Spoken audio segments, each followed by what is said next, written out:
and the world. Are we on? Are we on? Are we live and direct? Finally, yes, from one of the hottest cities in the world, Palm Springs, California, with Leo Zagami and Christy. This is, of course, the Leo Zagami Show, exploring the Illuminati Occult Part 29. Christy, can you believe it? Can you believe it? It's already 29 episodes. You can find them all on YouTube until, of course, those channels keep on being visible, because we keep on also getting censored. But, of course, we are also relaying all this on Band.video. So welcome everybody who follows us from Band.video, from Facebook, from YouTube. Yes, we are broadcasting from unusual platforms. No, well, we're just trying to broadcast from whatever we can actually manage to have our voice heard. Yeah. It's a very important subject today, especially in relation to the Illuminati. Freemasonry needs to be explained. It needs to be explained from those who actually have lived the initiation. And both me and my wife have been initiated in Freemasonry and have, at least myself, a very long experience in Freemasonry. So we're going to be discussing the origins of Freemasonry, the rites of Freemasonry, the connections with the occult, if they are, and all the rest. Welcome, everybody. I hope you will enjoy today's show.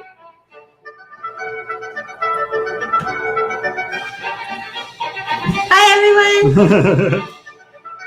Somebody said there's some echo. How you are listening to us? Hope you are reading us loud and clear. I have a bunch of books here.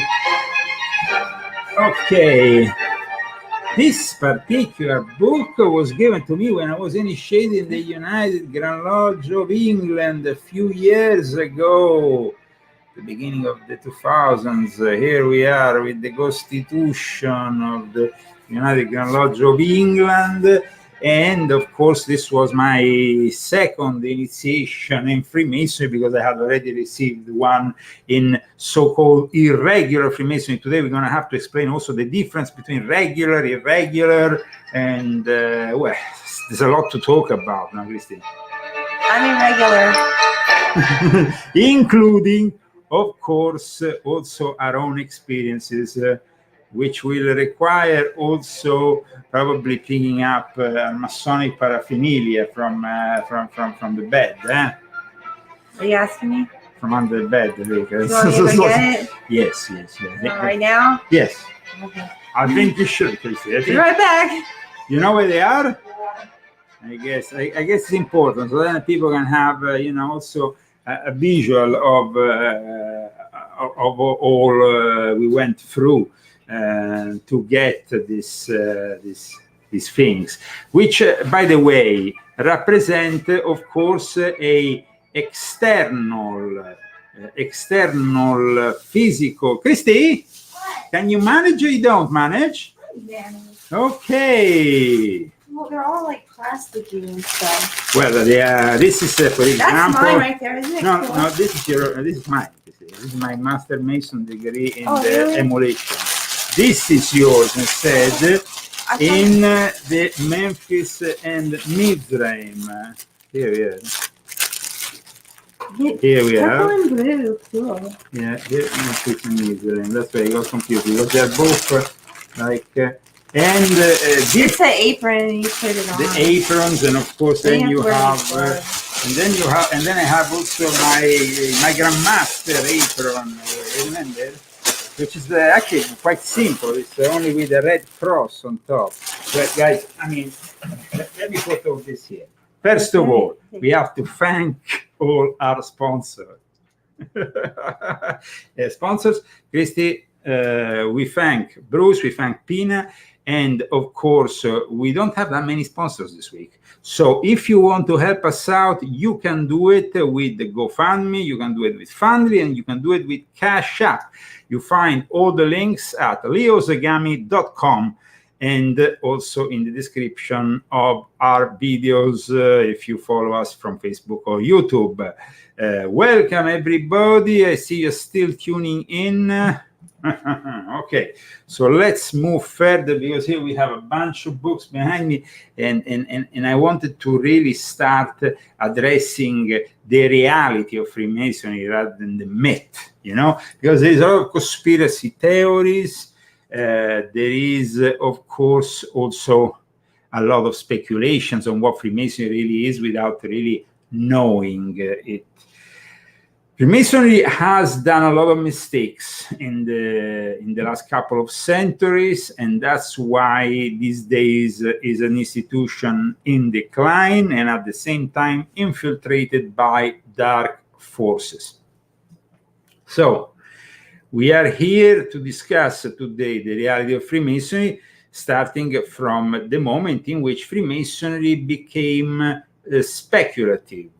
And not any longer operative, and not any longer connected to the stonemasons who actually constructed the cathedrals, who constructed those buildings with a lot of hidden, if we want, symbolism in it. So I have, of course, prepared myself here with a bunch of documents and things. Just a second again.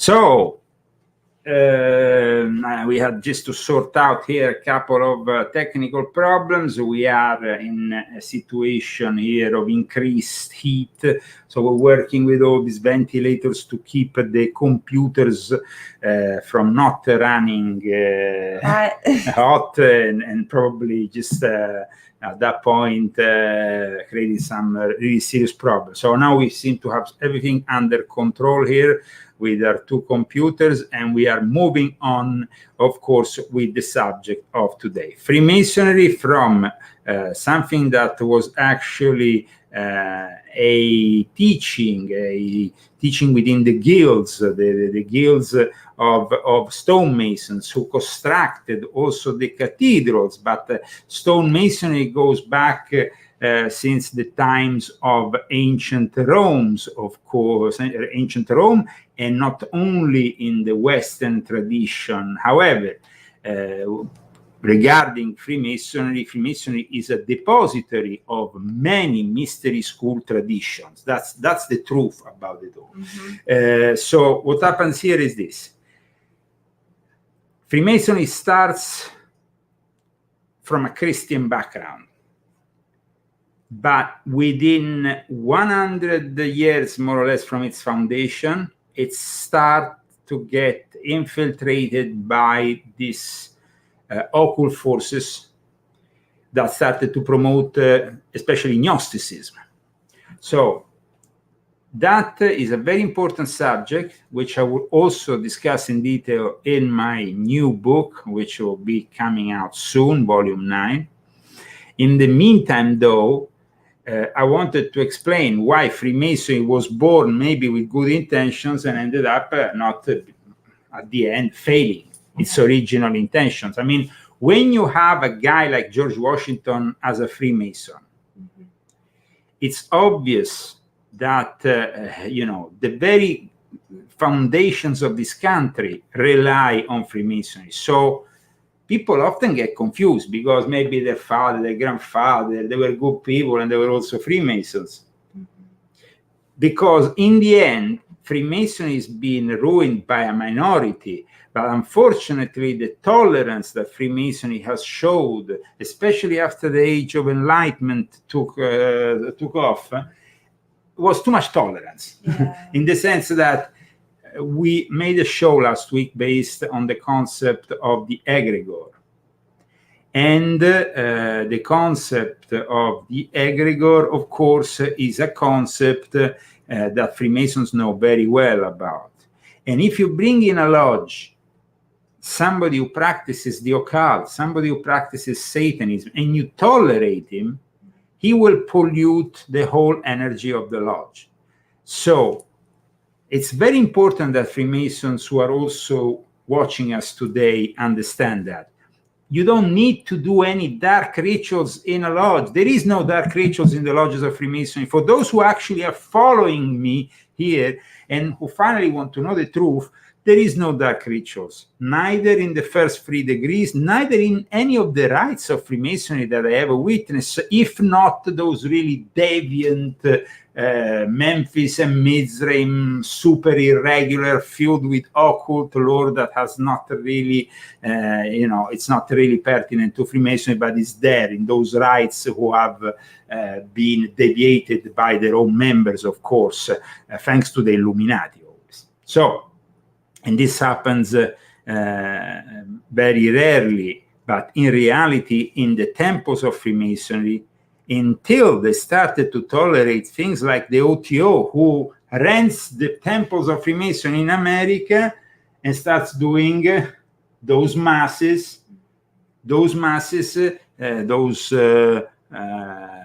Gnostic masses that Crowley devised, which in reality is something pretty satanic, if you tell me, with a naked woman on the altar and everything, which is gathering an egregore which is Luciferian and satanic and should never be let inside a temple of Freemasonry. But in fact, I went into Freemasonry many years ago with a completely different idea of what Freemasonry was, but at the same time knowing that a lot of occult forces had attempted to infiltrate Freemasonry. And so I was curious, I was young, and like I said, I ended up joining groups that, of course, we commonly refer to as the Illuminati. I wrote about them in my books. And by the way, purchase my books, because thanks to my books, we can bring you these shows. We have, of course, all the links at leozagami.com, and you can also find them on Amazon just by putting the name Leo Lion Zagami. And also there's also Christie's books, volume 1 and 2. Yeah. In which of these 2 books you talk about your own initiation in Freemasonry? Both. Okay. Yeah. So what happens here is this. Not all Freemasonry is the same. There is different traditions, different rituals. There is continental Freemasonry rather than British, English Freemasonry. And so it needs to be explained for the common folk. So I'm going to try to make a resume here. Now, until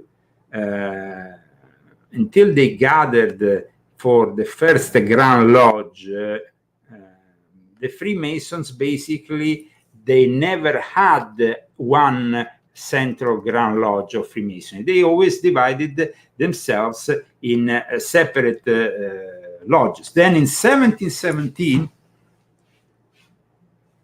they came together in a pub in London, the Goose and the Gridiron, and they constituted the first Grand Lodge, which basically brought together various lodges.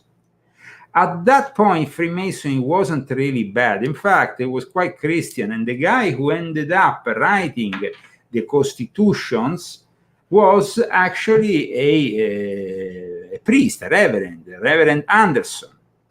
So, you see, it didn't really start. Their intention was to actually bring those Christians who had been fighting against each other in England and in Great Britain. They had been fighting. In fact, those fights draw a lot of people to actually pushed a lot of people to come on the other side of the pond here in America. Now that's how it all started with the first pilgrims who came here in America. And that's because they had some very important wars amongst Christians. I'm not talking about Muslims and Christians or Christians and Jews. I'm talking about between Christians, there was problems. So this Premier Grand Lodge of England, this first organization that put together different lodges, came together in 1717. Before that, Freemasonry existed for, let's say, already in the early 17th century. There is already signs of lodges, even in the 16th century. These lodges, though, were independent. Elias Ashmole is the guy, Elias Ashmole, known for the Royal Society, was a character who actually described in his writings the first initiation. But that wasn't a Grand Lodge, that was a single lodge. The first time more lodges come together to form what is known as a Grand Lodge is 1717. And it started really the practice of Freemasonry, meeting and founding something that, of course, and was founded on a specific day, for the 24th of June, 1717. Now, it's very important also to understand that in Freemasonry there is two saints. One is St. John the Baptist, for, that it's really connected to June, And then you have, of course, for the other solstice, St. John the Evangelist. Now, there is a lot of talk about Freemasonry also and its views of religion. Initially, it started as something that definitely had a Christian background, but it didn't last that long, because in the first 100 years, there was, first of all, a war between two different factions of Freemasonry connected to the monarchy in England and to the fact that some people wanted a Catholic monarchy still, and others wanted instead the Hanoverians still. They wanted the Hanoverians. They wanted basically the faction that won, the faction that became the Windsors.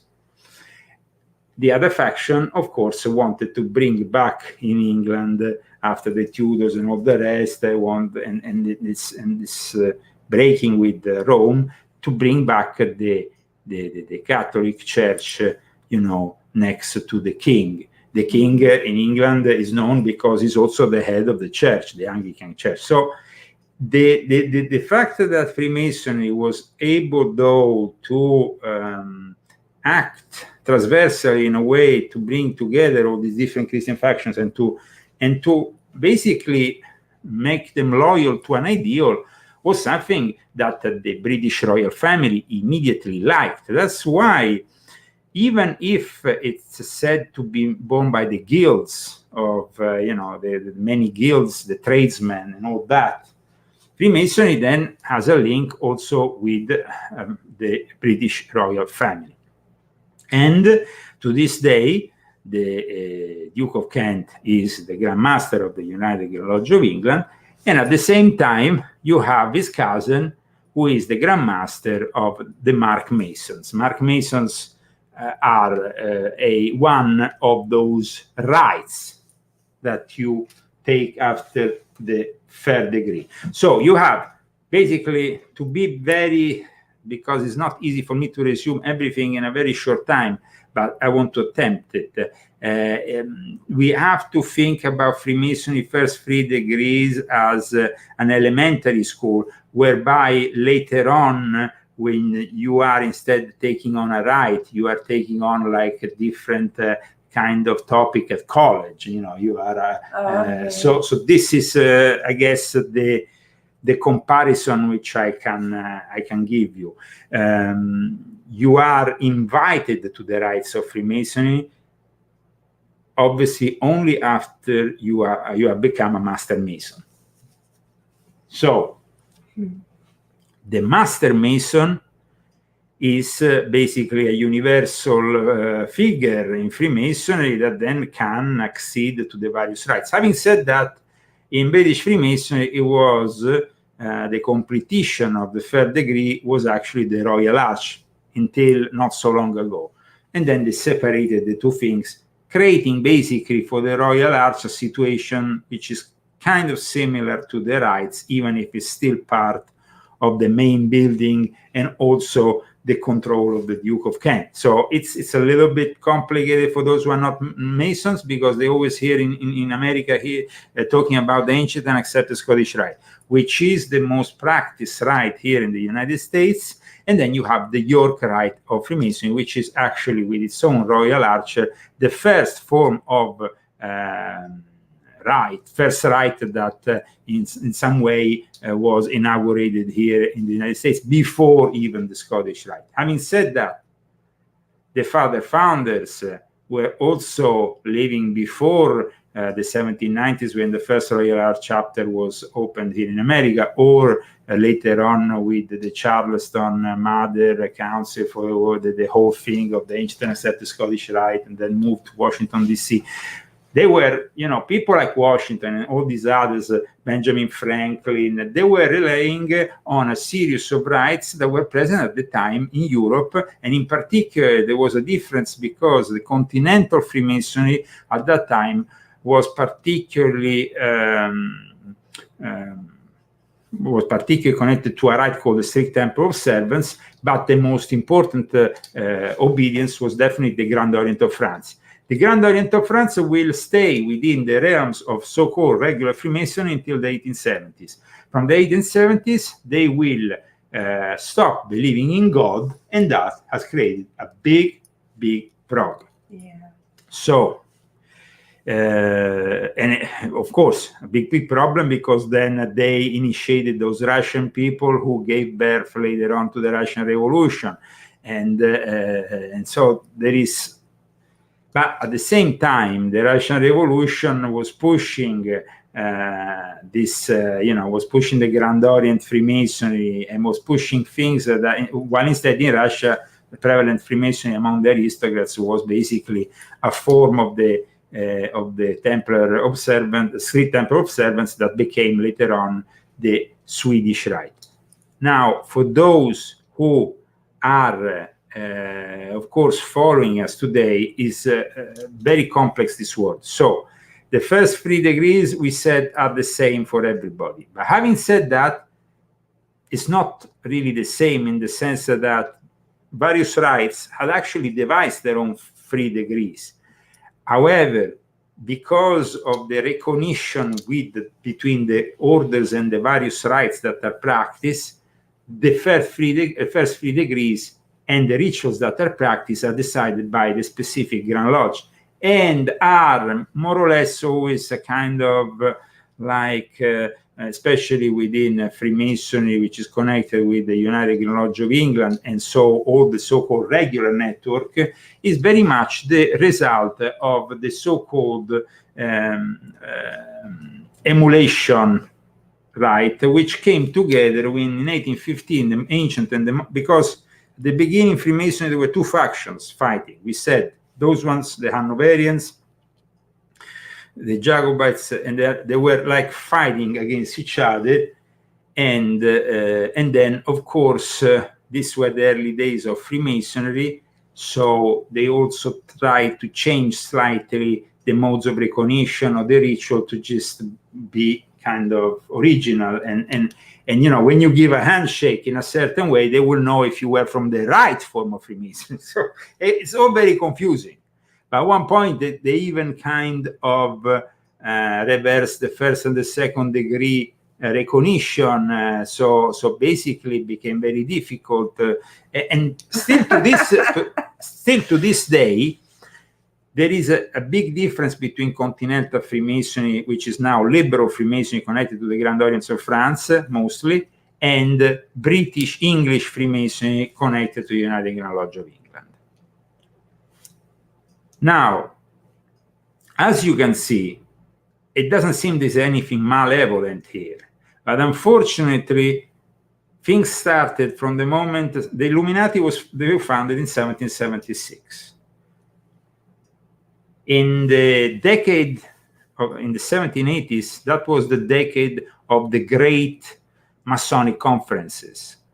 Wilhelmsbad. There was also a very important conference that was held literally before the French Revolution, also in Paris, by the Philalettes. There was events that basically will change forever the history of Freemasonry, like the fact that at one point the strict temple observance was deemed not suitable for a world in which the bourgeois and the aristocrats were actually starting to have problems, and in the lodges they were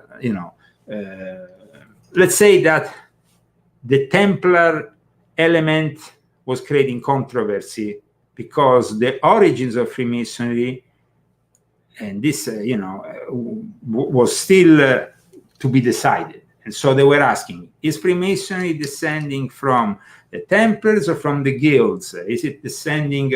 And so in the end, they decided that it was descending from the guilds, and that really to leave the whole Templar thing connected to the rites rather than to the order. However, having said that, rites like the Swedish rite, who were literally derived from the strict temple observance, still to this day will not accept ordinary. If you are a master mason, I don't know, from California, want to go to a lodge in Scandinavia, they will not let you in if you are not a 30th degree. You need to have the Templar degree, because at the 30th degree you receive your first Templar degree in the ancient and accepted Scottish Rite, and you have the same equivalent also in York Rite. So if you don't have the Templar degree, you will not be able to work within the lodges of the Swedish Rite. This is an anomaly. In the rest of the world, if you're a Master Mason, you can go wherever lodge you want. No problem. So a lot of people, for example, who from America go and live for a period in Sweden or in Norway and want to participate to their lodges, they have to have, they usually get the 32nd degree, which here in America is very easy to obtain. And yes, and they go to the lodges of the Swedish Rite around Scandinavia, because Swedish Rite is only practice, I think also a bit in Sweden, but it's not the only rite in Sweden. Then it's practiced on, of course, in Sweden there is the mother. In Finland it's partly practiced with other rites, but it's practiced, of course, in Sweden is the only rite by the regular lodge. Same in Norway, same in Iceland and Denmark also. I think maybe I don't know if now they practice also the emulation or other things on the side. But having said this, the Swedish Rite is a different world. Then you have Freemasonry as we know it, that is either controlled by the Grand Lodge of England, United Grand Lodge of England, or either by the Grand Orient of France. And these two forms of Freemasonry are different. Having said also all this, not all degrees in the Scottish Rite, for example, are practice. Those that are not practice become plays, or they get just given nominally. You are given the instructions, the thing, and said study. But because within the 33 degrees of Freemasonry, depending on the jurisdiction, they practice usually. I mean, in Italy they practice many, maybe too many of those degrees. In fact, to actually become a 33rd degree in Italy, you probably need to be at least 70, because for each degree they make you spend a lot. Do they go in numbers like 3, 4, 5, 6, 7, 8, 9, all the way up to 30, or do they skip it? They skip. Like for example, they do the 4 usually in Italy. They do the 9 in Italy. So they do the 18. No, but then the others are given in the instructions. Depending, I repeat, there is also been some controversy regarding the 18th degree. 18th degree because of the reforms of Albert Pike. The northern jurisdiction didn't like what was done in the southern jurisdiction, so there is differences in the degrees that are practiced still to this day in the northern and southern jurisdiction of the United States. I must say that the northern jurisdiction didn't really like the reforms of Albert Pike. And to tell you the truth, I don't like the reforms of Albert Pike. I think that Albert Pike's reforms were of a satanic, Gnostic, Luciferian nature. Now, here is not who is talking to you, is not some Christian bigot that just wants to tell you this. And I think that Albert Pike was really evil in the way he manipulated the Freemasonry, and this needs to be exposed further. Of course, because Freemasonry here in the United States is mainly controlled by the ancient and accepted Scottish Rite, even the blue degrees, even the lodges, as the most temples are controlled by the ancient and accepted Scottish Rite, usually Pike is never really put into discussion or never really challenged, because he was the great reformer who did this book, the Morals and Dogmas and all this BS. But having said that,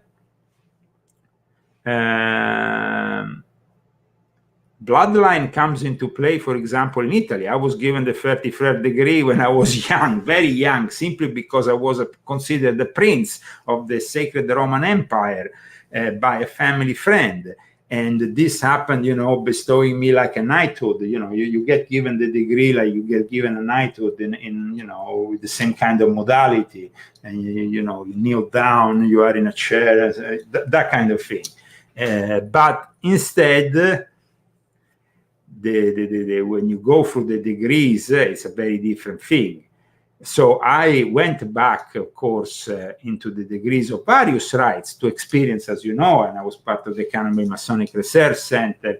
So I have an experience within the various offices of what is known as the emulation in England, which is, like I said, this product when the ancient and the moderns, which were these two factions of Freemasonry that were fighting each other, got to make peace. They formed this kind of like union thing in which they created the rite that could be for both used, and this rite was the emulation rite, this emulation ritual. And I have the little emulation booklet. You know what it is? It's my Padre Pio thing on top of it. Yeah, is that what that is? Yes, just so I can show it to my viewers. Now, where does the evil of Freemasonry come in? Grand Orient Freemasonry, if you intend the French Grand Orient Freemasonry, is of course irregular since the 1870s, when they renounced God as the volume of the sacred law was basically banned, in the sense you didn't have the Bible anymore. You had just nowadays in progressive liberal Freemasonry, you have just a book, a white book, which is open to interpretation. Freemasonry, I repeat, Grand Orient Freemasonry is no longer regular from the 1870s, when they decided that they will let inside the lodges atheists, people who don't believe in God. So it created a big divide.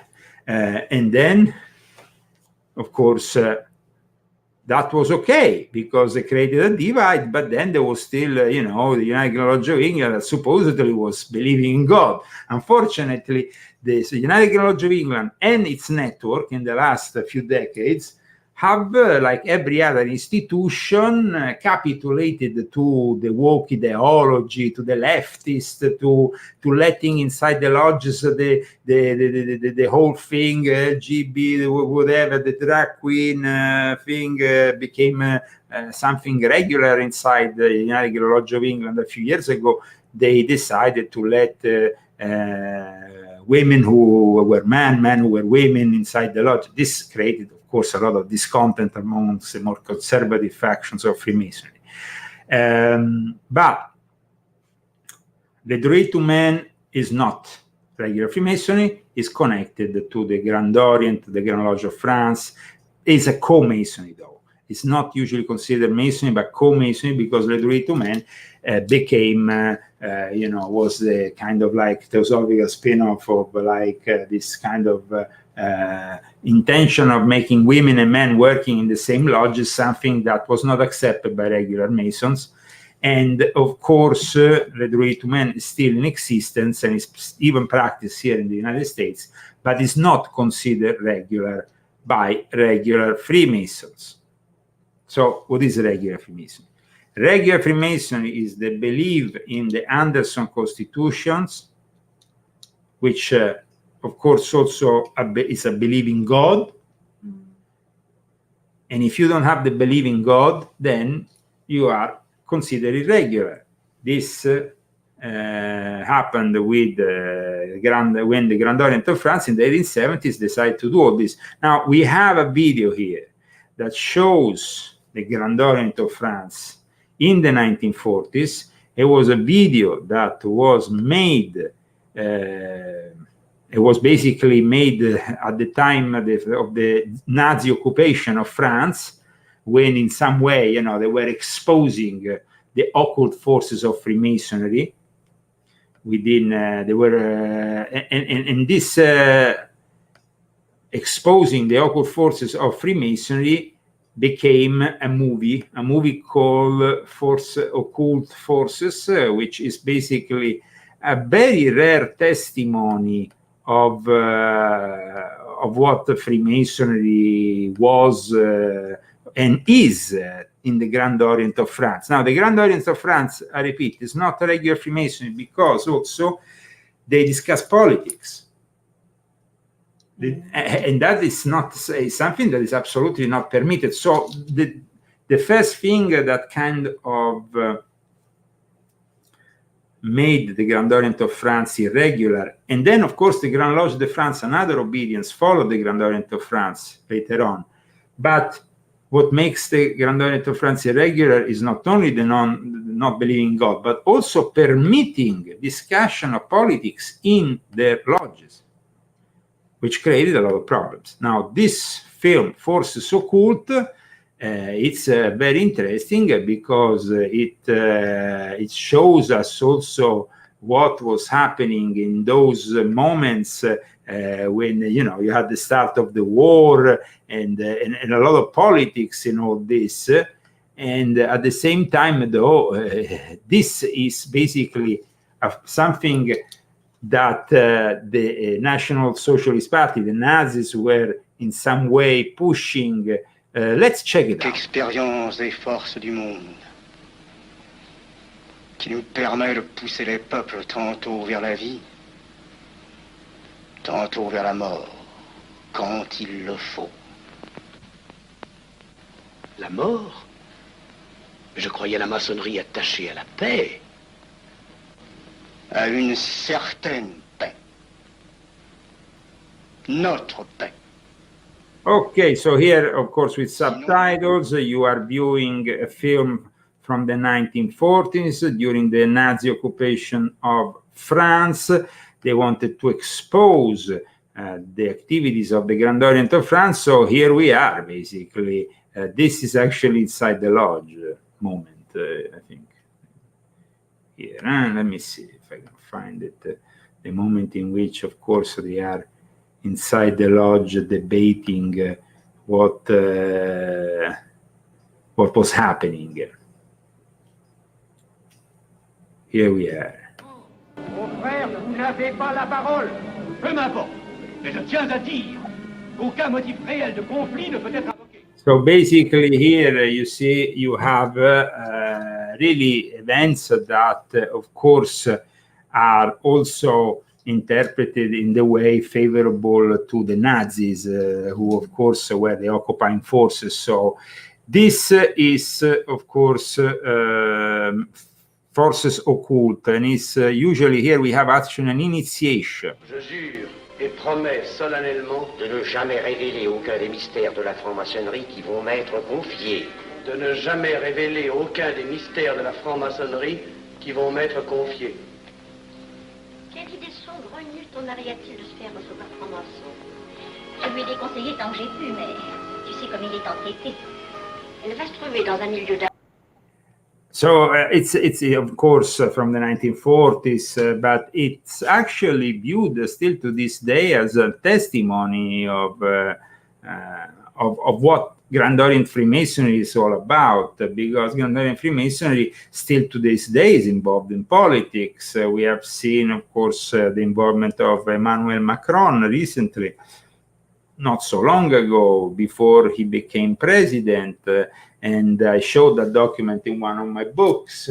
And I've talked also about, in my books, volume 6.66, I talk very much about the connection with France. Because France is the place where they did the first Black Mass. In France, there is a lot of occult energy going on. And not all of it, actually, most of it is very negative.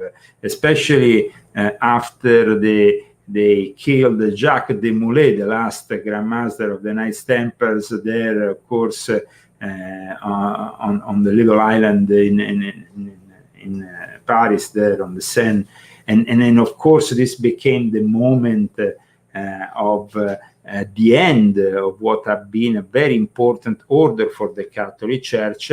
And from that moment onwards, of course, some of those temples apparently went to Scotland, and they helped Robert the Bruce in his battle against the English. And later on, in some way, they resurfaced in this Kilwinning Mother Lodge, and the actual patrons of Freemasonry in Scotland. I interviewed a member of the Sinclair family, the late Sir Ian Sinclair, a few years ago, and the Sinclairs have always been the patrons of Freemasonry, but also the Lyon family had an very important role in Freemasonry in Scotland, and that's why when the Queen Mother, the cousin of my grandfather, married with, of course, the King of England. The King of England, who was a Freemason and had to give up his own position at the time before taking the kingship. He wanted to, because he was actually, I think, provincial Grand Master or something. And at that point, he made a discourse, he made a speech in the hall of the United Lodge of England, where he praised also the fact that the Lyon family was a very important family within British Freemasonry. I myself had many ancestors and people who were, of course, Freemasons. But the reality of Freemasonry, guys, is that unfortunately, in the last 2 centuries after the Age of Enlightenment, the Illuminati came around, Freemasonry was gradually corrupted. And to this day, the majority of the Grand Lodges in the world, the Masonic rites, are all corrupted. That's sad, but that's the reality of it. Not because of their practices necessarily, but because of telling, when you have it's a place where you can operate in secret. Everything stays in the lodge. You take an oath and so on. But then if you tolerate these things, it's not good, no? All I saw was corruption. Yeah. Christie viewed corruption. Christie, for example, I was initiated in the first by Prince Eliade Monteriale, then I was initiated in the United Lodge of England, then I was regularized by the Grand Lodge de France when we did a schism in 2005. That was a crazy, another insane experience of mine within Freemasonry, but I did the Chamber of Reflection at that point, because in Anglo-Saxon Freemasonry, you don't have the Chamber of Reflection. Christie was left a few hours in this Chamber of Reflection, and then you came and you did your initiation. The initiation in itself was done in a church, actually, or an Anglican church, a very beautiful church. I wrote about it in my, I think, volume 1, I wrote about my experience with that, and then also in volume 2. But it's the corruption that really upsets, of course, because they kind of I didn't understand why I was being initiated in this corrupt thing full of bad people. So I didn't like it at all. I didn't like it. No, I mean, I didn't like it. I'm telling the truth, and I always tell the truth, and I didn't like it at all. But that was an experience you wanted to do, actually, Christie. You went through the Enter Apprentice, and you moved through all the way to the Master Mason studying. I studied it. But at one point, you understood, of course, that it was an experience that... It was disappointing. It was disappointing in many ways. But mostly because of the people who maybe... Yeah. I don't know. I mean, well, people make things corrupt, so it's the people that corrupted it. Those places that we went, and you know who you are. So anyway, I saw very bad things in front of me. I did. I saw them, and it was bad. I mean, if you want to discuss them, I mean, I can. I would. I think it was very bad what happened. Yes, so. yes, absolutely. I think that though we have to always understand that, like Christie, you just said, it's the people who make water, and Yeah, I mean, we didn't really know those people, we kind of, I got offered this possibility as, I was a Freemason, but in my lodges there were no women. I was involved always in regular Freemasonry. I decided through a friend to accept the possibility of bringing Christy to this lodge, also because, they wanted in some way to guest me there.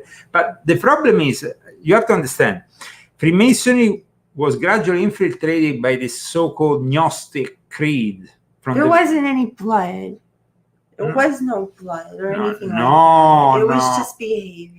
No, yeah, behavior. It wasn't like anything was It's nothing dark like you're thinking. No, it's not like that. Absolutely. It was more the way one guy was initiated in a way that he shouldn't have. He's actually a guy who was brought to this initiation in a coercive way that was completely against the rules of Freemasonry in the first place. Absolutely. But in any case, apart from that, shame on you. Shame. Yeah, shame. Well, absolutely. I witnessed all of it. Shame on you. Definitely, it was not good from the worship of master of that lodge to do that. But having said that, we went there, and we also brought some guests who were members of my former lodge in Scandinavia and other people. There were good people he brought in. Yes, good people. And there were also some good people from even the United Lodge of England. But no matter, these good people that come in with one bad person, like you said, it's all corrupt. Yeah. You can be around a bunch of good people, but then all of a sudden a Satanist walks in and the room isn't good anymore because of that Satanist corrupting everything. Absolutely. So what happens here? We have explained now, Freemasonry was born in an organized speculative form in the early 1700s. It developed also as a tool for political, I guess, power, as well as the spread of power through the world, because, the English had a big empire, and it kind of facilitated a lot the control of the empire to have the control over Freemasonry. Yeah. So it was definitely a tool. That G, you see, usually stands for God or for geometry, but unfortunately it started to stand also for Gnosticism. Gnosticism started to infiltrate more and more Freemasonry, and I tell you guys, in my latest book, there will be a lot of things that will surprise people, especially what the Freemasons have been doing since the 1980s with the relaunch of Gnosticism. So I think that it's very important now to realize that Freemasonry, as it's not cool. It's not cool anymore, because they let Satanists in. Even when we went here to Yucca Valley, I was shocked. I was like, Maury, come on. What is this? We arrived to the parking lot, and there was immediately a pentagram reversed on the back of a pickup truck with some young, dark-looking dudes. It's all good. Gothic. It's all good. No, it's not. It's not good. No, it's absolutely not good to have. You see, the problem here is the tolerance towards. Okay, in 1813, when they unified Freemasonry under the Duke of Sussex, the ancient and the moderns, they also opened up to members of all forms. As long as they believed in a supreme being, you could be basically in a lodge. And that was a way for Great Britain to actually maintain control over Muslims that were in their territories, joining Freemasonry, Sikh, Hindu. The vast British Empire finally had a way, Kipling wrote also a poem about it, to also at times help the community, because, for example, when there were riots in a few years back in England, Freemasons intervened, and through the meetings they had in the lodges, because Freemasonry was born a little bit with that kind of mission to bring people of different creeds together. But the problem is, when they started to tolerate Satanists in the lodges, people who believe who simply said, yes, I believe in God, because they believe also in Satan, or people who even went as far as swearing their oath on the book of the law of Aleister Crowley, or other things. Now, if you go through this booklet here, which is the emulation book here, you will not find one single satanic thing. Actually, there is citations from the Old Testament. There is, I mean, it's a very serious. Freemasonry was a very respectable fraternity. Their intentions were noble at the beginning, but when you start letting in occultists, and this happened after the Illuminati, you know, because the Illuminati couldn't really get everybody on their side when you know, because they were pragmatic, they were very much the Illuminati wanted that they were proclaiming that actually they were the real Christians in a way to deceive people. They were actually communists. That's what they were. They wanted to destroy all the monarchies. So they were also infiltrating lodges, like, for example, lodges that were loyal to the United Lodge of England, to what at the time actually was the Lodge of England, separated the ancient and the modern, but they were, of course, connected to the aristocracy, most lodges in Europe at the time. So they wanted to destroy, of course, all the monarchies, all the religions, and I think that was very important. Somebody said your wife is focused on something. What is her comment? What is your comment? Not focused. I'm just listening. Okay. Don't try to read my face. Okay. Don't do it. So here we are. Of course, I want to welcome everybody who's tuned in. Exploring the Illuminati Occult Part 29 is dedicated to explaining Freemasonry, but we want to go beyond the myth, the speculations, the people that say there is reptilian in lodges or human sacrifices or BS like that. There is none of that. There was a rite that at one point was the Chair Nu rite, which was a deviant form of the ancient and accepted the Scottish rite, which had some things that were a little bit spooky, tell you the truth. Having said that, the rite was never really practiced much, and became like some kind of spurious, irregular rite, curiosity, and there is many of those around also. Rites that have been just written down and maybe practiced by a group of Freemasons that never exceeded 20 people, but then suddenly, you know, it's, oh, that's right, obscure, you know, but the thing is that when it comes to the reality of Freemasonry today, the corruption is all over the place, but simply because every single human institution today is corrupt. The churches are corrupt, and Freemasonry has not helped, because Freemasonry claims to make man better man. You know, you go there, you say, know the self, try to understand that you have to perfectionate yourself through all these various instruments that are given to you. Now, you have, of course, a book that I will advise. You know, people say, what kind of book you will advise? Well, this book, Tobias Chert on the reality of Freemasonry, at least is about the reality of Freemasonry rather than the speculation. It talks about the historical parts, explains you really what Freemasonry is about. But even here, it tells us that the Gnostic tradition that, you know, started to expand within Freemasonry. It says here, while anyone who studies Freemasonry is aware, at least in the 18th century, Freemasonry on the continent became attractive to movements of neo-Gnosticism, spiritual, magical, and alchemical movements. It is generally held that these interests were entirely imported from the outside. So they were not originally part of Freemasonry, but they became part of Freemasonry and they corrupted Freemasonry. Yeah. Gnosticism perverted Christianity and still is trying to pervert Christianity. These days, Freemasonry, as I will describe in volume 9 of my confession, is actively working to undermine Christianity by using Gnosticism. Yeah.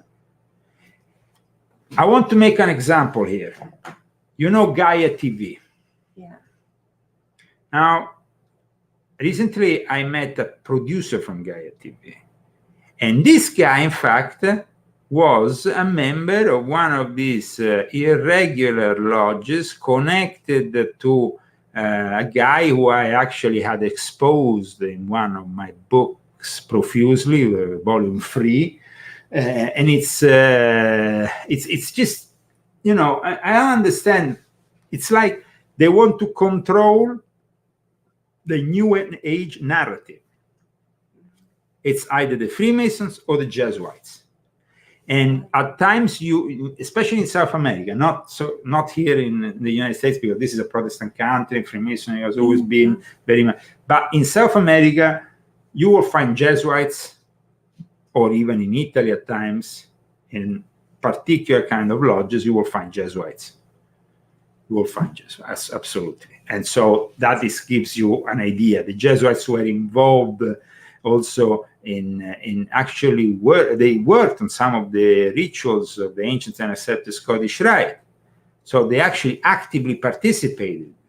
And the Jesuits have been always there in one way or in the other behind the scenes. At the same time, also, the Sabbatean Frankists have always been there behind the scenes.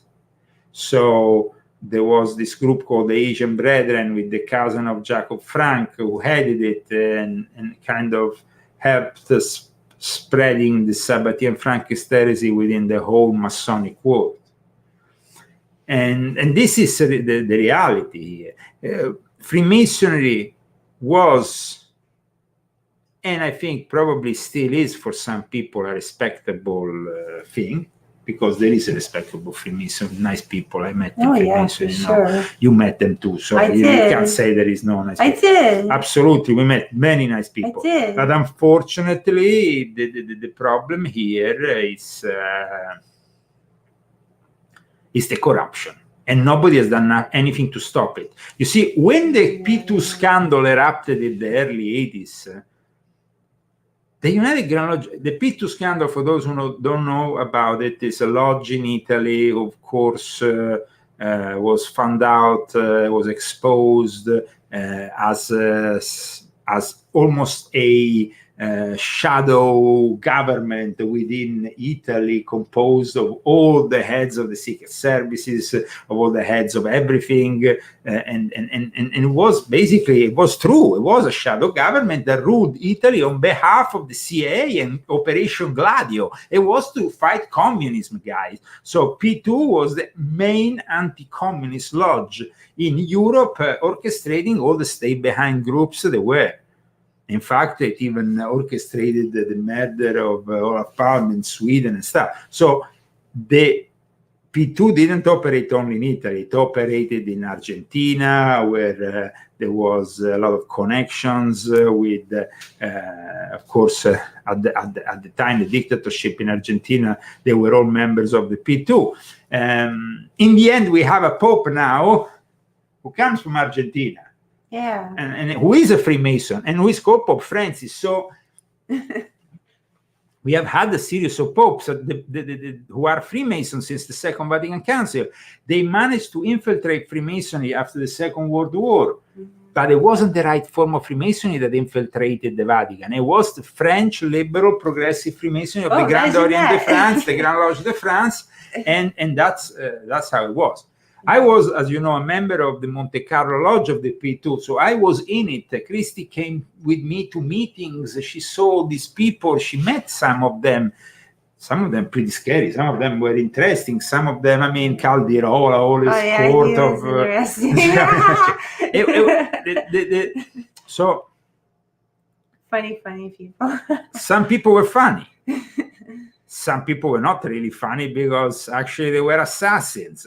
It's also dark. I mean, mix this darkness with humor. I think that's how we got through it. Yeah, I guess so. Absolutely. We just make a joke and try to get through things. Now, when it comes to Freemasonry, then you have, various authors. There is an author here, only in Italian, but it's Lawrence Gardner. He is people ask me, what do you think of Lawrence Gardner, the late Lawrence Gardner? Well, I mean, some of his work is interesting. For example, this one, which I think in English was titled, let me see how was titled this one. It was the original title of this one was The Shadow of Solomon. And it's actually quite an interesting historical book in a way, no? But unfortunately, you can't always rely on everything Lawrence Gardner said, because he unfortunately was connected with some Satanists, and he kind of lost the plot because of one of them in particular, who started to pay him to do all this research and his bloodline and all that, and it was all kind of embellished by Lawrence Gardner a bit too much. So, though Lawrence Gardner definitely inspired with his work people like Michael Bagent, and then later on Dan Brown, who did the Da Vinci Code. So Lawrence Gardner definitely was an interesting figure. So Freemasonry was okay, but the problem is, at least from what I've experienced and Christy has experienced, that unfortunately there is people who let the evil in the lodges. There's nothing, I mean, they just let the evil in. They don't care. Well, it wasn't, my experience wasn't like that. It was just the way that they were, the people in the lodge were conducting the lodge. And I wasn't like anybody to say anything because I was just getting initiated, you know, but I was really watching everything. So you didn't like just, the nuances, the kind of equilibrium. Well, no, you don't make speaking. somebody, force somebody to. Yeah, they actually picked up a guy who didn't even know he didn't want to be a Freemason. Yeah, but he didn't know he was joining Freemasonry. To tell you the truth, Christy, in all my years in Freemasonry, that was the first time that ever That was occurred. ridiculous. It was completely ridiculous. It would the guy is and to actually have it happen in London, which is, you know, and not and you Italy. have to, when you become a Freemason, you have to sign an oath of your life. And you have to sign a piece of paper. And so they were asking this guy to sign this piece of paper. And he said, I'm not signing this. I don't want to be a Freemason. And this guy says, trust me, trust me. And he grabbed his, and I'm watching, he grabbed him and he said, trust me, you know. And I told him what happened. And I was just so shocked that, you know, this had to happen in front of me. I was confused. I didn't understand. I really was confused, and anytime I get confused, Satan is involved. So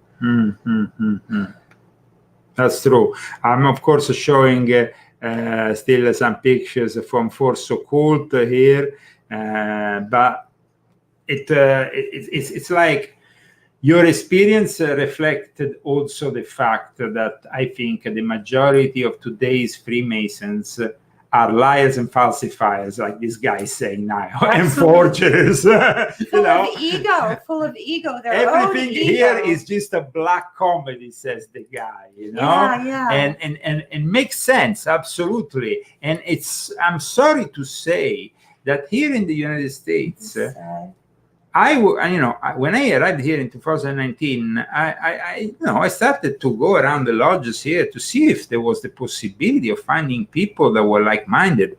But guys, in the end, I had to give up. The only guy I found died of COVID. Poor guy. You know.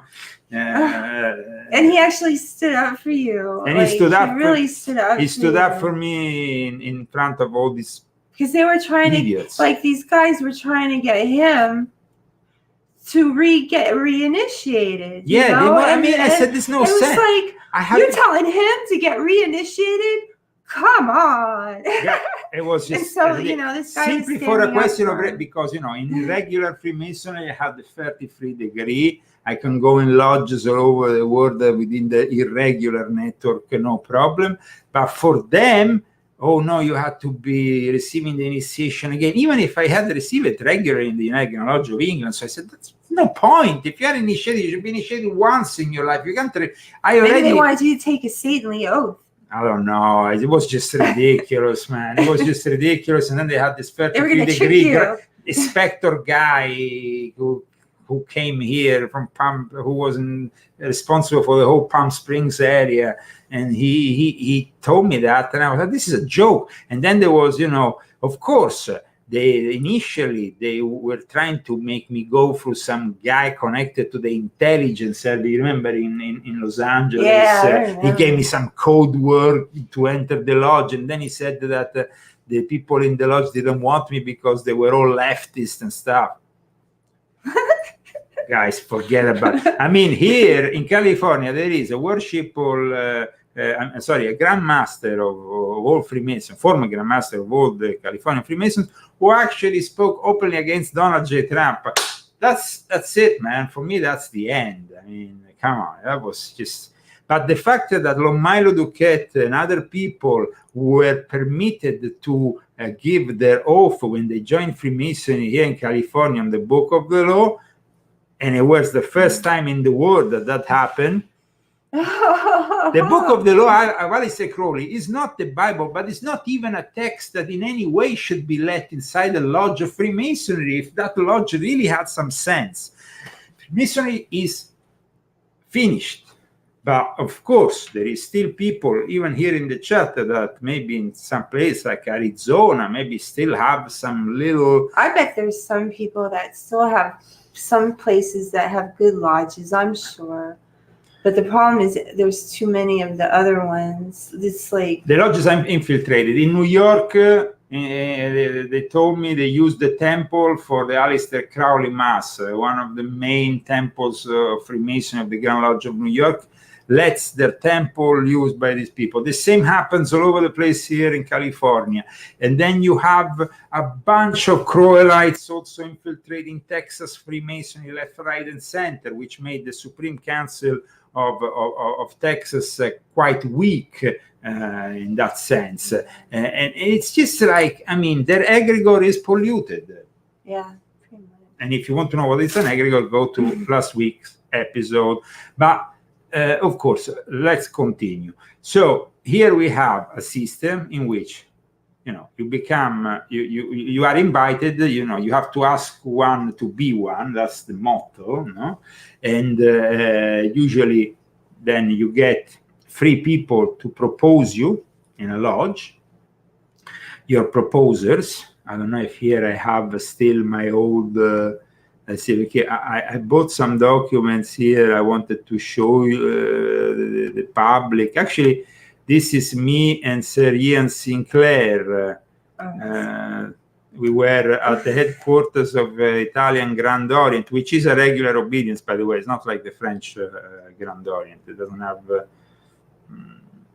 at least anything to do recently with the Grand Orient of France, even if they originally were created, but this was the late Sir Ian Sinclair. I have actually a video you can find where I interviewed Sir Ian Sinclair on the future of Freemasonry. You remember? Yeah. Freemasonry, like I said, was born Christian. In fact, we have actually here the shape of an original lodge that used to be a cross.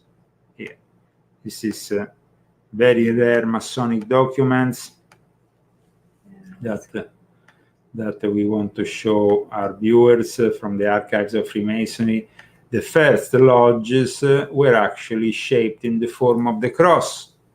People like George Washington were not evil people. People like George Washington, who are still, when I joined the Young Lodge of England, I was initiated in the Kirby Lodge 2818, which is prestigious because their member, one of the founders, donated this portrait of George Washington with an apron there at the United Lodge of England. Yeah. And I remember going there in this room where they all gather, smoke a cigar, chill out, and there was this big image of George Washington with his apron.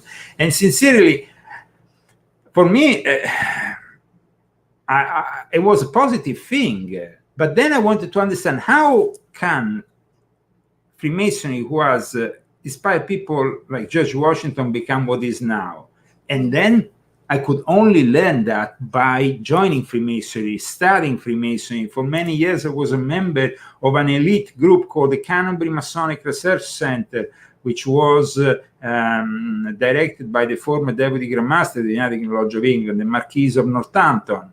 And it was based in where Sir Francis Bacon used to live. Now, Sir Francis Bacon is the guy who wrote the New Atlantis, which is very important because for a number of reasons, of course. And so I really wanted to understand, But when I started to understand, every time, I was really there, then the OTO had me, of course, kicked out of the United Lodge of England. This was outrageous. I didn't want to even face them. I instigated then a schism. I went with these other people called Regular Lodge of England, supported by the arch enemy of the Young Lodge of England, the Grand Lodge de France. I sided with them, and then even the Marquis of Tampa became furious. This group of renegades, he wrote it on the. So little me, who just kind of came from Italy and got involved with one of the most influential lodges in the Lodge of England, had created quite a. But I didn't. I was very disappointed. I was very disappointed by the fact that in the United Lodge of England, people like John Hamill, who was the director of communications, had made me investigate, risking my own life, the OTO infiltration of the SRIA with another guy who was the head of the quarter, I think, the worship of Master at the time of the Quarter Coronati, who is also Robert Gilbert, very important. He basically, they had instigated this investigation. I got them the documents, and once they had the documents, they could kick out these people from the OTO who tried to infiltrate the SRIA, which is not Freemasonry, but is the elite of Freemasonry gathered within a Christian Trinitarian pact. So they didn't want any Satanists in there.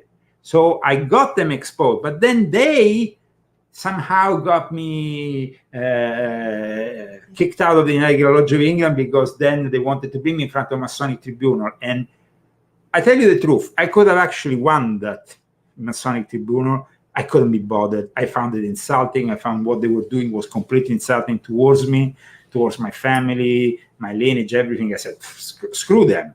And in the end, the fact that I decided to also come out of the Monte Carlo Lodge in 2006, after it kind of landed at that point, I said, okay, let's expose all these bitches and let's do it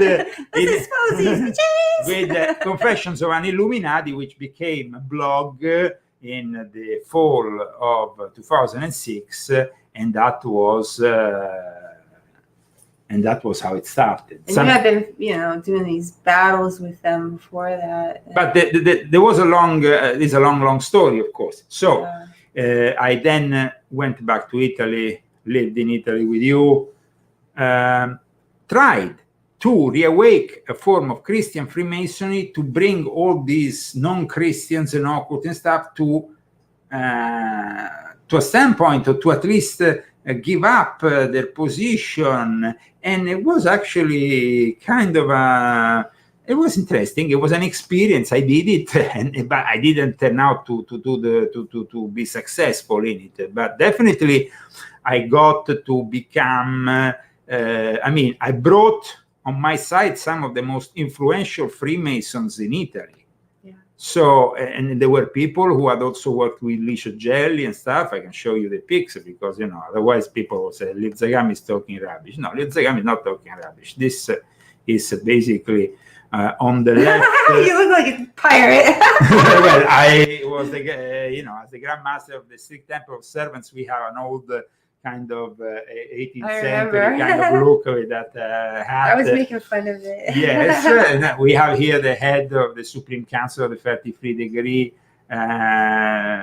very influential Freemason.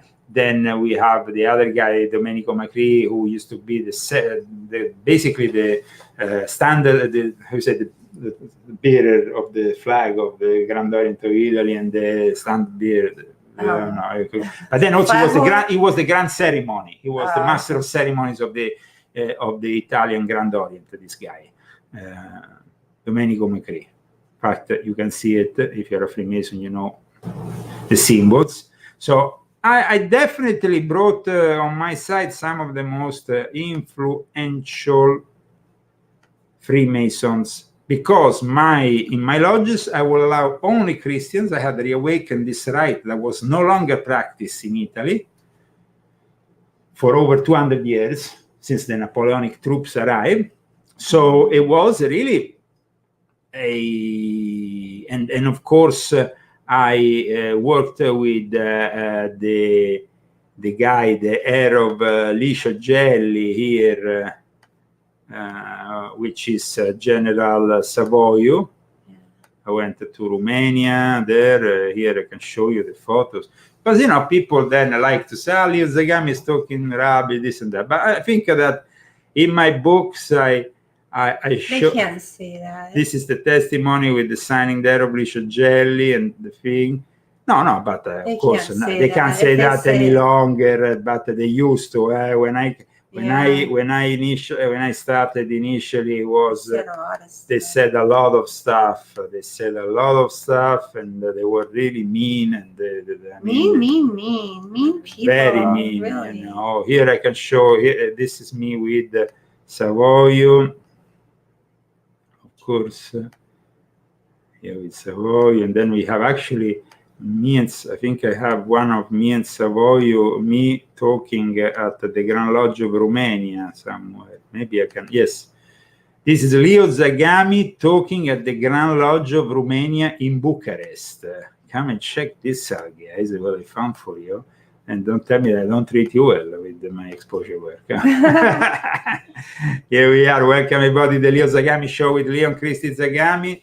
Here we have, of course, me, General Savoio. So you teach in lodges, you know, you're a teacher. Yes. They called him the history professor, right? Yes, the historian of the Monte Carlo Lodge. So I mean, y'all are getting a great lesson here today. Well, I mean, I wish I had more time and I wish I could do more, but I think that I want to show for those who, one of the most important documents that, let me see if I can find the document, a unique document I want to show you. This is a very rare document, guys, that stands really at the very roots of the ancient and accepted Scottish Rite that very few Freemasons have seen in the world, with an explanation also. So check this out. Remember, you can, of course, support this show through the purchase of my books, the books of my wife. This is basically a charter with all the various symbols. Whoa, what is that? All the various symbols. Oh, is that bad? See, this actually was not bad. There was nothing. It's really the Sovereign Council of the Emperors of the East and the West of the Great Sphere of France, which the Grand Lodge of France basically gave birth to the charter that in a way then emanated the very roots of the ancient and accepted Scottish Rite as Hebrew Exodus. Yes, and is of course fueled with the symbology. We have also though I would like to show you the problems here in America. The Grand Lodge of Nevada had a Grand Master who tried to establish that the Grand Lodge of Nevada will only accept the Bible as the book. You know, use of non-Christian Christian books of faith. They prohibited that in Nevada. Watch. Good. To the brethren of the Grand Lodge of Nevada, use of not, and he said here, let me see. He said, it has been brought to my attention that several lodges are using or are planning to use books other than the Holy Bible on the altar during degrees or at other times during Masonic meetings. This practice is causing very serious disharmony within some of our lodges. I have consulted with the Grand Lecturer concerning this practice. We are in agreement that this practice is not part of our approved and adopted standard work as found in our standard work committee report. So found in our Nevada Masonic Code section 4350 and all that. This guy, of course, this Grand Master, unfortunately, didn't last that long. He's good. He was good, but I don't think he was reconfirmed because Nevada now is it's like politics. It's completely in the hands of the Democrats. Wow, they infiltrate everything. They infiltrate, of course, they infiltrate everything, and Freemasonry in particular. You know, it's Satan really infiltrating. So. It's insane, but that's how it is. It's just infiltrating everything. This was me in Sicily, in Catania. Let me see if I can show, just so Catania, has a very long history of Freemasonry and has also reopened recently a synagogue after hundreds, after a very long time. This and I was there next to the Grand Master. So this, I think, let me see, because these are like a lot of testimonies of my work within the. See if it was this one. Do you remember that one when you went to France and you met? Yes, Giudicelli. Giudicelli also. Yeah. Yes, actually, I have a picture. I think I even have Marco Pare there. Let me see. This is me. I think I can't really see much there. Where are you? I'm supposed to. Yeah, I remember to be next to the little guy, the Grandmaster, who is charming guy. Okay, and then there was some other. Let's see if I have some other things. This is, of course, a meeting of. Just to show, the people, that we are, there is a lot of speculation on Leo Zagami, so I just like it to Well, you've clear. done a lot of work. This kind of thing is work, and you've done the work. People make the claims without doing the work, but you've done all the work. So, all of these things you've done. Yeah. And all this knowledge you've gathered. And for many years, many years, this was in London in 2005. Check this out, guys. This is like from a bygone era. I didn't even know you in this. This is like from a London. What is it? Let's see. This and this Thomas. Oh, look at you. Ooh, you're a dark man. Well, guys. It's very important, I think, that today we clarified a few points.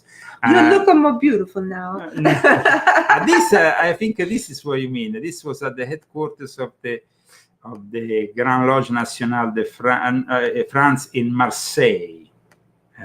Actually, no, in Nice area. Yes, here we have. Here we have, you see, this is the Grand Loge Nationale Français. And here my... So, now, the future of Freemasonry in America, I think it's a very bad future under the present auspices. How is it? Present auspices? Mm-hmm. But you see, we need to also preserve some of the original intentions because, here, the document I'm about to show you is really at the foundation of the United States of America.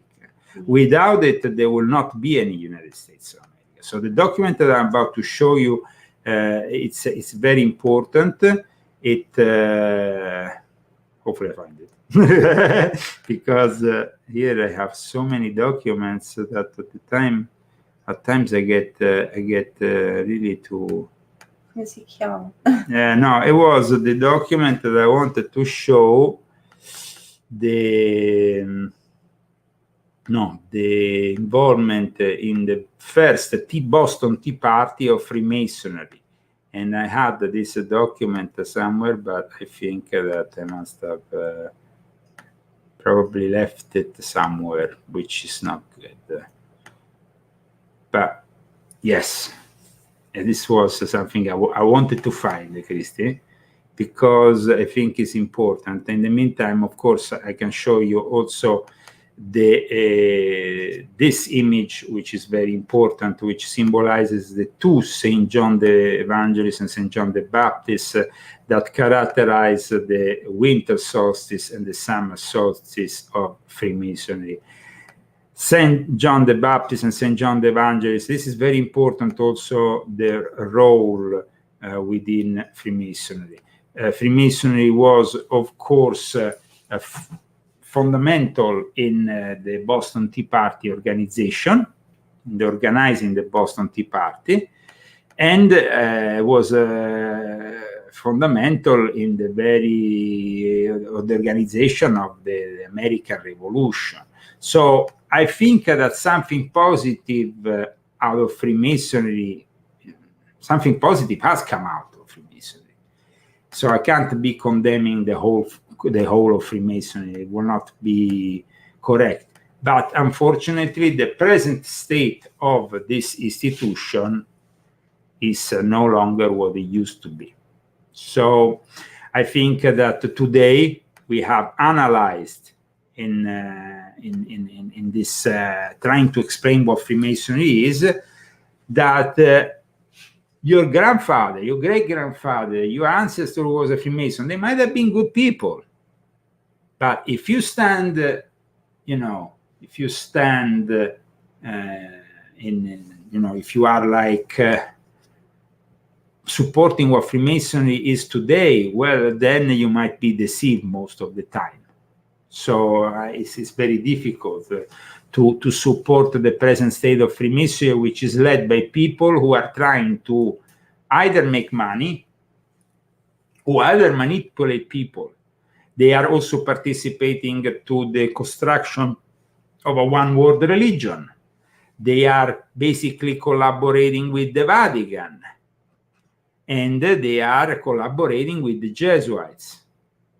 This all this is not really leading us to a better world or to a better future. So I think that in the end we need to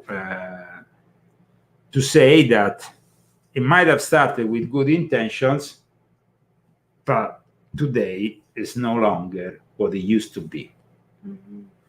It was actually Freemasonry that for many decades fought against communism. Even the P2 Lodge was a manifestation of that international network. You see, the intelligence network is very much linked to Freemasonry because of the fact that Freemasonry is so reserved, so secret, and all that. And for many decades, they were pushing against an enemy, which was called communism. These days, they're actually promoting communism. They're promoting the woke ideology. Here, in the Lodge of Palm Springs, I found a drag queen. Really? Yeah, but he was not dressed as a woman that day. Oh, okay. But he was a drag queen. Right. It's not that I have anything against drag queens, guys, but I don't know. I mean, it's like I saw Freemasonry as a conservative force. It's no longer a conservative force. It's no longer a conservative force. And so, I mean, I've, done many experiences in my life as a Freemason, and they're all, for me, been important because I understand now where we are and where we are going. And that is also why soon we will be introducing Volume 9, which is a new literary adventure of Leo Zagami in 7 chapters, 7 steps. And those 7 steps will be explained to a certain extent, of course, here on this show. So it's going to become like a very interesting opportunity. Now, I don't know exactly when we're gonna get to that point. I think maybe in 1 week. For what? For the new book. But book's coming out next week. So that's it. That's it. It'll be out next week, guys. So get ready. So at that point, once is out, well, trust me, guys, that you will really, I think, be very happy with what we are trying to do. And it's not like your other books. It's different. It's different. It's different. It's better. It's better. And Christy had some emotional, moments when you be reading it, because it's a book that really. I want to read, every bit of it all the time, and it's very strange for me. So it's really, I can't We'll just talk about it when the show starts. So we'll do shows about it. So remember, you'll now, read it, and then I don't have to say anything. You guys Yeah. are gonna read it, so and then I don't have to say a word. the institutions that once might have been the great institutions like Freemasonry that might have also have some positive impact, these days are corrupt just as your political party, your religion, your religious leader, and all that. That's how it is. Yeah. And I hope that when you get volume 9, you understand also where we are heading to and how to protect yourself and how to understand, really realize the importance of reading this book, which is not, this is it's a book of 300 and past pages. I mean, it's not a mega book this big, but it's over 300 pages of knowledge, which I think is of great importance for mankind. It's a condensed knowledge of everything you need to know. So Like for real, like everything you really need to know. So I hope that my face is serious now. I'm not the no. same person. I want to be all like giddy, but it's hard when you know you don't have much time. So, and it's about to get real serious real soon. So we definitely needed to bring out this book, which has. We all need to fear God. Yes. Today, right now, we need to fear God. And the documents that I bring forward and everything. This is a book that is bring you hard evidence to all the assertions I make. I mean, it's not just a speculation on something. It's bringing you the names, the dates, everything. It's of great importance to and of course, to mankind. Like I said, it's a book for mankind. I hope every bit of mankind reads it. Yeah, and I hope that the truth. But we're shadow banned, so that's not going to happen. But no worries, the truth will set you free. And this, yes, it will. It will set you free. The truth will set you free, and it will make you realize many things that maybe you didn't realize before. I'm very much. I'm glad that we are here today with our wonderful audience, and that you are all very interested in this upcoming release from our modest book imprint that is bringing you out once again another very important book. But at the same time, I'm glad that we reached number 29 in this series exploring the Illuminati occult, and somebody was asking me, but what's the Illuminati to do with the egregor? What are you talking about? Eliphas Levi was basically an Illuminati. He's the guy who inspired Albert Pike. He's the guy who invented. As soon as you start asking questions like that, Yeah. you just show how stupid you are. So don't do it. Try to avoid. Try to avoid asking. Well, they don't even know. They think they're smart when they're asking the questions. So anyway, whatever. Well, all these smart people. And by the way, next week I'm gonna find that document from the Green Tavern, from the Green Dragon Tavern, from the actual place where they plotted the Boston Tea Party.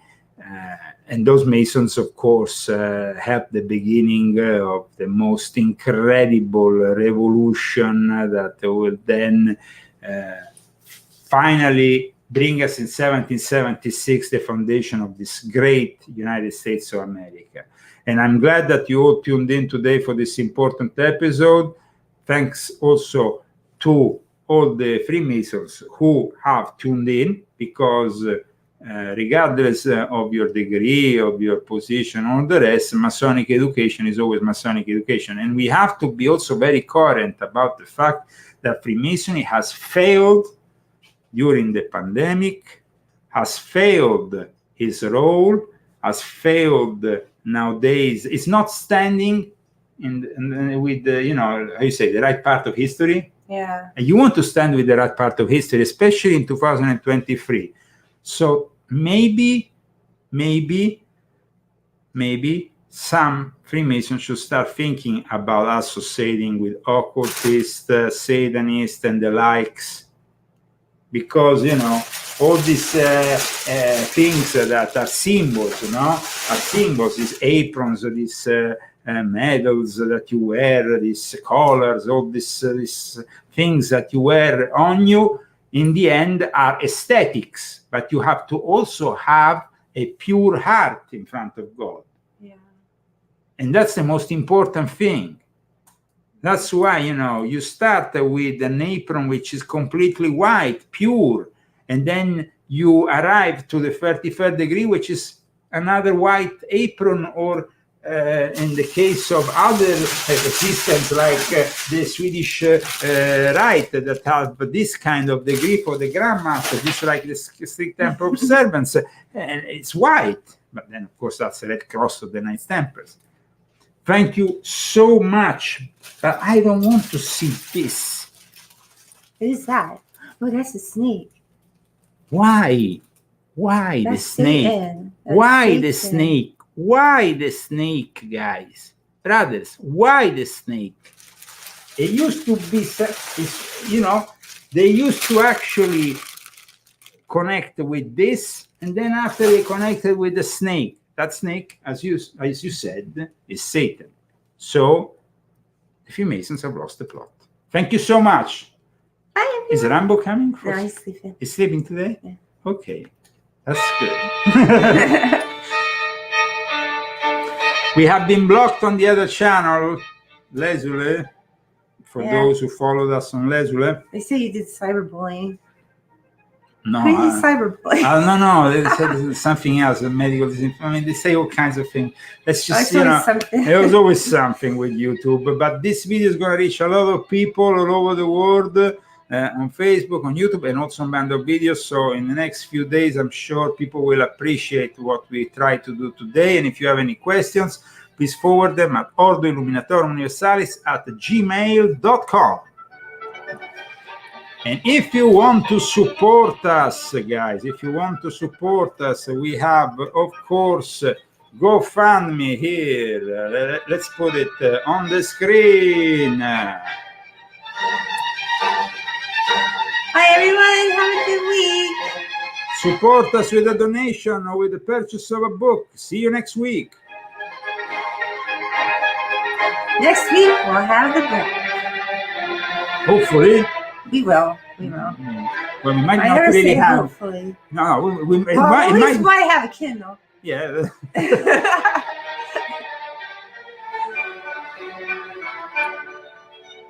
Bye.